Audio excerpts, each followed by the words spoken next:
books were harmed in the making of this video. Hey guys, welcome or welcome back to my channel. If you're new here, my name is Krystal and this is Bond Book Reviews.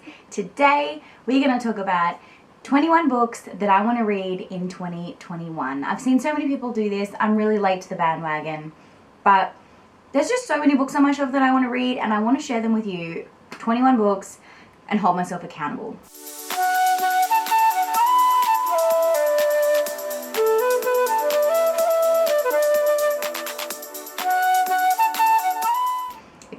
I think if I put this on my list, these books will like kind of come to my mind when I look for books to pick for Pick Pong. So that's where this is coming from. Now the 21 books I have to show you, some of them are sequels in a series I want to continue, some of them are new books I've received, some of them are books that have been gifted to me that I really want to get to so that the people that have sent them to me are like, stop pestering me to read them. So we'll just dive on in. I'm going to do this in no particular order at all. I literally just went through my bookshelf, pulled 21 books off and chucked them on the floor. So I'll tell you a little bit about each one, but I'm not going to tell you a lot because some of them I want to go into blind. But those that I do know anything about, I will let you know. And let me know down in the comments below if there's any of these 21 that you have read, highly recommend, or plan on reading yourself in the year of 2021. Also, before we dive in, make sure you do give me a like and a subscribe and hit that notification bell so you get notifications when I put out new videos each week. Also, if you haven't already, make sure you go follow me on Twitter, Instagram, and Goodreads so that you can get notifications of some other bookish content that I don't post on here. So, before we dive into this, I have a fun story to tell you. So, this video I am filming right now, it is Wednesday evening. I am just about to head to basketball. Usually I have my video filmed already and I'm doing my editing on Wednesday evening.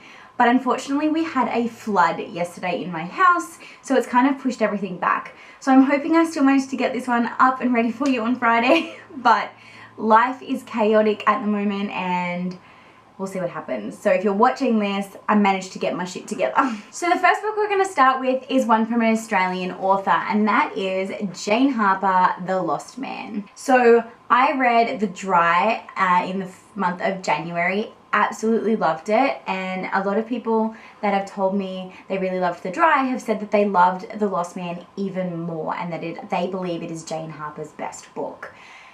For those who don't know, Jane Harper is an Australian author. She writes a lot of like crime fiction based in outback Australia from my experience with her. All I know about this one is that it follows the story of two brothers and that it very much follows a very similar kind of suspenseful read in like that outback landscape, and I loved The Dry exactly because of that, so I'm thinking I'm gonna love this one as much. So I'm definitely putting this on my 21 reads to try and get to in 2021. Next up is something a little bit out of my comfort zone. A lot of people in my virtual book club that I hang out with that are from Sydney and all over Australia have read this, and they say that it's so addictive but you love to hate it, and so I kind of want to read it because I have serious FOMO. Please don't judge me for this one. It is After by Anna Todd. It's one of those books that I think I want to read before I watch the movies, but I also am afraid to read it because I know it's just going to be so bad, like so corny. And it is fairly big, like it's a fairly chunky read, but apparently it's really quick to get through. So all I know about this is that it follows the story of like love-obsessed teenagers. I have no idea. I don't care. I just want to experience it because I have serious FOMO. Now this one comes as a recommendation from my dad, and I said I was going to read it in the year of 2020 and I didn't get to it, and I had it on my TBR for one of my months in 2020. And it just keeps getting pushed back and pushed back and pushed back because it is so big. It is such a chunker. I'm actually intimidated by it, and I also know it's going to be kind of scary, so that's another thing that's like holding me off a little bit, and that is The Stand by Stephen King. I know I'm going to love it. I know it's going to be great. I know it's going to be fantastic. I know it's going to be worth the giant read, and I thankfully have the audiobook. It's 48 hours long. 48 hours. Yes, you heard that. 48 hours long. But I'm thinking that I'm going to try and get this one in the year of 2021.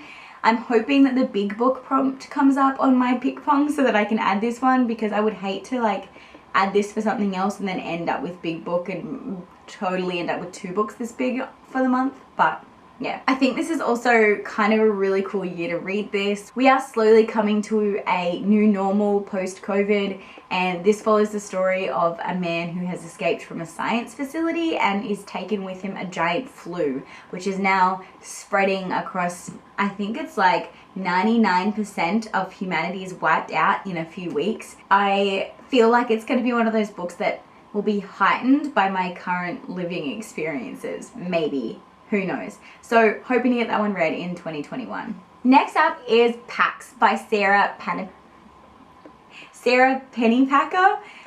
This one I think I saw on Becca, from Becca and the Books channel. I don't remember where I saw this, I just remembered seeing this cover, and I remember when the person who I saw it on spoke about it, I was like, that sounds like a really cool concept. So I saw this in a op shop, and it was like $2 and decided to pick it up. It's a beautiful like hardback edition, which is really rare to find in Australia. So I was really excited. I absolutely know nothing about this. I just knew that I had seen someone else that I trusted rave about it. So it's been sitting on my shelf for too long, and I just think it's time I got to it. So I'm gonna put it on my hopeful 2021 reading list. So what I do know is that this kind of follows the story of Pax, who is a fox, and Peter, who is a boy who found him as a cub. They've been inseparable ever since, but one day Peter's father enlists in the Navy or Army or something, and they're required to return Pax to the wild. And then I think it's kind of like Pax comes to find him and like goes on this massive adventure to try and reconnect with his human. And I just think it's going to be great. Sticking with the animal theme, I obviously really want to read Lily and the Octopus. This one is by Stephen Rowley. Look how cute that puppy dog is. This one I have been putting off because I know it is just going to make me bawl my eyes out. I've heard nothing but sad things about this one, but sometimes you need a good cry. So I do want to get to it. It was gifted to me by Anthony for Christmas like last year, actually Christmas 2019. This one was gifted to me. So I definitely want to try and get to it soon because it's been on my shelf for far too long. It's really hard to explain what this one's about because I don't think there's going to be much of a plot line. I think it's going to be one of those books that is very much just teaching us those little life lessons about loving hard and loving without fear. Yeah, it pretty much is going to be a story of companionship, and that's why I think I'm gonna like it, because it's gonna be different to what I usually read, which sometimes you need. So this next one I added to my cart like almost immediately after seeing Jaysen from Easy Cat talk about this on his YouTube channel and all over his TikTok channel, and I knew that I had loved this author's other stuff, but I just wasn't even familiar with this particular story because I was obviously living under a rock. And that is Beartown by Frederick Borkman. I absolutely loved A Man Called Uwe, and I have also loved his other one, Anxious People. I listened to that one on audio, and so I just think Beartown is going to be just as good. This author can kind of do no wrong in the few books that I have read of his, so I definitely want to try and pick up another one of his because I've done one a year for the last 2 years, so I think it's time for me to do one in 2021. I think Anthony has just come home, so forgive me for a small intermission while I wait for him to bring the bins in. I'm excited for this one because it follows a kind of like small town division kind of, I think there's going to be lots of secrets, a little bit of drama. I'm kind of wanting to own it blind because I tend to enjoy books more if I do. Next up is a book that I probably should have gotten to a long time ago because I don't know how I can call myself a booktuber and an Instagram reviewer without having read this book, especially considering the huge crave over this one at the moment, and that is Six of Crows and that is Shadow and Bone by Leigh Bardugo. I want to try and read this entire series this year, not just this one book, but obviously I wasn't going to take up 3 spots in my books, 2021 books, with putting all 3 on here, but I definitely want to try and get through all 3 this year if I can. I only currently own the first book, so I'm going to need to get the second and the third at some point, but yes, I definitely want to read Shadow and Bone by Leigh Bardugo because I need to watch the Netflix series and I won't do that until I've read it. The next one is Highly Influenced by Gav at How to Train Your Gavin. I lash him eye. And I feel like every single time middle grade readathons and everything happen, everyone mentions this book, and that is The Girl Who Speaks Bear by Sophie Anderson. She's the author of The House with the Chicken Legs, which I also want to read but don't currently own, but this is definitely the one that I'm most anticipating reading from her. I just hear that the writing is beautiful and that the story itself just hugs your heart. So I am excited to read this one and have a little bit of a middle grade mix up in my 2021 reading. There is an author that I really want to try and get to this year, and this is probably a book that I'll start with her. I know that there's other books of hers I could probably start on, but this is just the one that I am drawn to the most, and that is Jennifer L. Armentrout, and I want to start with Storm and Fury. I know that obviously her other series at the moment is the one that is the most popular and most talked about and everything, and it's a bit more raunchy and whatnot, but I want to start with Storm and Fury. So that is another book that I'm trying to get to out of my 21 in 2021. So I like the idea of this one because it follows the story of someone who's going blind but can see and communicate with ghosts. So you have me at supernatural, you had me at fantasy, and you had me at Jennifer L. Armentrout. I'm keen. Another series that I want to hopefully complete this year is this one, Hollypocks by Jessica Townsend. I should have finished this last year as soon as this one came out. I don't know why I dragged my heels on this one, and then it kind of just like came and went, the opportunity to do so. And now I've just forgotten it was even on my shelf, so I need to get this one on my pick pong at some point this year. So it is definitely high on my 21 reads I want to try and get to in 2021. Hollypocks is book 3 in the Morrigan Crow series. If you aren't familiar with the series, the first one is definitely worth a read, and the second was just a wild ride. So I have heard that this is the best in the series, so I am very excited to continue. The next one holds kind of a special place in my heart, and the reason why I want to read it is because when Anthony and I went away for my birthday last year, we were away in this stunning hotel which actually used to be a girls' home, and I was sitting there doing some reading and I ran into 2 elderly ladies, one of whom was terminally ill, and she was going on an adventure where she was visiting all kinds of locations in her life that had caused her pain, one of which was this girls' home she was sent to when she was a child, and had now become a hotel. And her best friend and her were visiting all of these places together so that she could remove all of this negativity in her life before she died from terminal cancer. And the book that she was reading at the time was Heritage by Judy Nunn, and she told me that I have to read it and that it is a phenomenal read about Australian history and it will open my eyes. I had never heard of Judy Nunn before. Since then, I have collected about 7 of her books, trusting that I'm going to love the stories, because every single time I read the back of one of her stories, I know it sounds intriguing. This one follows kind of the immigrants that came to work on the Snowy Mountain hydro system in Australia, and it does follow a lot of the bullying that they received from being immigrants and migrants in a country that wasn't willing to accept change at the time. Next up is an LGBTQIA+ book that I'm trying to get on my list, and that is The Gravity of Us by Phil Stamper. I'm reading his other book this month, and I've loved it so far, so I'm thinking that I'm going to love this one just as much. I really loved reading all the new LGBTQIA+ books that I've managed to add to my shelf already, and so I'm making them a priority now because I'm actually finding I'm enjoying them more than any other books I've read this year. So that's why I'm making it more of a priority. Another one that is very popular that I was lucky enough to score at a secondhand shop is Yes, No, Maybe So by Becky Albertalli and Aisha Saeed. I hear this one is a really quick and easy read to get through. Obviously, it's a rom-com with a little bit of a twist and some LGBTQIA+ representation, so why not? Jump on in. These next 2 are highly influenced by an Instagrammer by the name of Shelf Love, aka Ashley, and I should have gotten to these a long time ago because I was stoked to finally get copies of them. I got them for my birthday last year when I had a gift card and purchased them for myself because I was on a book buying ban, except for using birthday vouchers.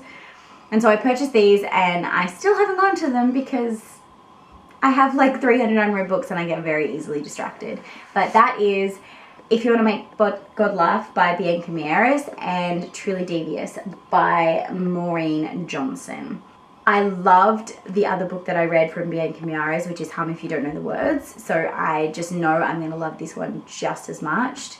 And Truly Devious sounds like a fantasy that I need in my life right now. So they're both going up on my 21 reads that I hope to read in 2021. I'm realizing there's a lot of fantasies on this list, and it's because I have so many fantasies on my shelf, because I have loved the escapism that fantasy has been creating for me in the year of 2020, and I'm hoping to continue that in the year of 2021. Not to mention, there's a few series I need to continue, so I'm trying to prioritize those if I can, because I don't want to keep starting all these new series and not finishing off the other ones that I've already started. So this is a standalone fantasy, Sorcery of Thorns by Margaret Rogerson. And I got this one in a book exchange 3 years ago, and I still haven't gotten to it. And I remember when I first got it, I was so excited because it was a hardback and I only had paperbacks on my shelf, and that's the little things that make you excited, you know? So I'm just excited to get to this one because I think it's been on my shelf for far too long, and I've heard nothing but good things about it. I've heard it's one of those fantasies that you will just love. It has been on my shelf for so long. I even have like my TBR jar selection tag in the front of it because it's been selected multiple times beforehand. Another series that I want to continue with is A Heart So Fierce and Broken by Bridget Kemmerer. That's pretty self-explanatory. The new one has come out this year and I'm really far behind, so prioritizing this one. I read Nevernight by Krystal this last month, and absolutely loved it. So obviously I need to pick up God's Grave by Krystal. This is another series I want to finish this year.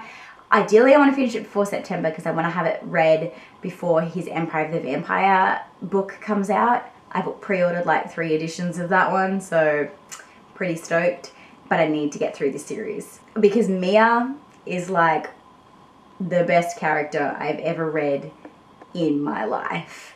And Krystal is really harsh and I know he's going to break my heart, but I can't wait to pick it up. And that is why I also want to pick up Gemini, which is book 2 in the Illuminae files. I absolutely loved book 1. Mixed media, audiobook was great, and I have been putting off reading the rest because everybody I know who reads this has just told me how much they got their heart broken, and I'm not ready for it. But I'm also very keen for it. So I'm doing myself a favor and I'm putting it on these 21 books I want to read in 2021 to hold myself accountable. We've got 2 books left to make my 21, and the second last one is The Girl Who Circumnavigated Fairyland in a Ship of Her Own Making. And that is by Catherine M. Valentine. This one is one I'm hoping to fit onto my middle grade TBR when I do Gav's readathon this November. So I'm hoping that I can fit it on there. I saw that a couple of other people read it at the last middle grade readathon and I just knew I had to grab it. And I was really, really lucky. I managed to find a copy of it at a book fair that I went to for like $3, and it was in such amazing condition. So I'm excited to get that one on there. And lastly, conveniently, is the book that I'm going to be reading this month, which is Get a Life, Chloe Brown by Talia Hibbert.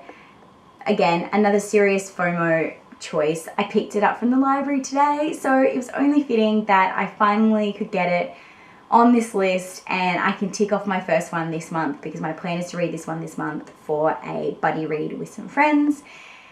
And so I figure I'll end on a high note and end with a book that I actually will have a chance to read, and I know for a fact I will be able to bring this list from 21 down to 20. The good thing about this one, and the reason why I'm really, really excited to read it, is because there is a lot of people in my life that have told me about how great the representation is in this. Not just for BIPOC community, but also for the disability rep that is done in this. I also hear that it's really, really good at talking about larger women in a non-fetishized way. So I am excited to read that because there is not many books that are able to do that and do it well. So if you know any books that are really good at not fat shaming and not using fat women as like a fetish, but have that I guess you could say representation, then yeah, leave a comment down below because I'm looking for more books like this. So these are the 21 books that I want to try and get to in the year of 2021. They're my priorities. Let's see how many of them I get through. No books were harmed in the making of this video.